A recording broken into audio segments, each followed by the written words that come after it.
3 రోజుల కిందట హరీష్ రావు గారు ఒక ప్రెస్ మీట్ పెట్టినారు తెలంగాణ భవన్లో. ఏమని మాట్లాడినారు?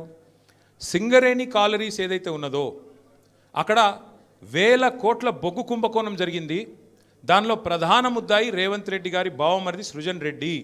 ఆయన కింగ్ పిన్గా ఉంటూ ఈ అక్కరలేని సైట్ విజిట్ సర్టిఫికేషన్ భారతదేశంలో ఎక్కడ ఏ కోల్డ్ ఫీల్డ్లో లేదు.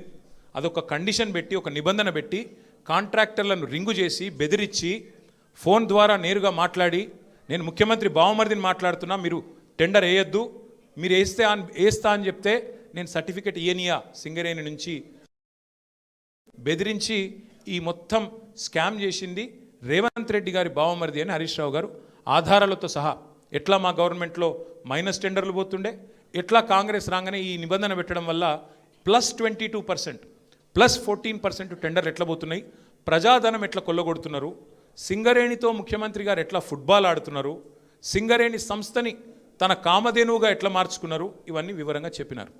ఉదయం చెప్పంగానే సాయంత్రం వరకు మేము ఎదురు చూస్తూ ఉన్నాం. ఎవరన్నా ఒక మంత్రి, ఎవరన్నా ఒక బాధ్యుడు స్పందిస్తాడేమో.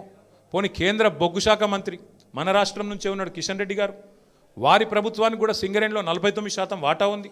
కనీసం ఆయనన్నా, మరి కేంద్ర బొగ్గు మంత్రి కాబట్టి ఆయనన్నా స్పందిస్తాడేమో, ఈ దొంగలను పట్టుకుంటాడేమో. మోడీ గారు ఊకుకంటుంటారు కాంగ్రెస్ అంటేనే స్కామ్ గ్రేస్ అని, మరి మోడీ గారి ప్రభుత్వం ఏమైనా స్పందిస్తుందేమో అని చూసినాం. కానీ సాయంత్రం వరకు ఏం చేస్తారు? హరీష్ రావు గారికి సిట్ నోటీస్. అది అయిపోయింది, అదో డ్రామా ఒక రోజంతా నడిపినరు. హరీష్ రావు గారు లోపల పోయినరు, ఉల్టా క్వశ్చన్లు వాళ్ళనే అడిగిండు, వాళ్ళకి ఏం చెప్పాలన్నా తెలియలేదు, నీళ్ళు నమ్మలేనరు, అయిపోయింది. ఇప్పుడు మళ్ళా ఇక డైలీ సీరియల్, అదే సీరియల్ ఉంటుంది కార్తీక దీపం అని, అది మనసు మమత,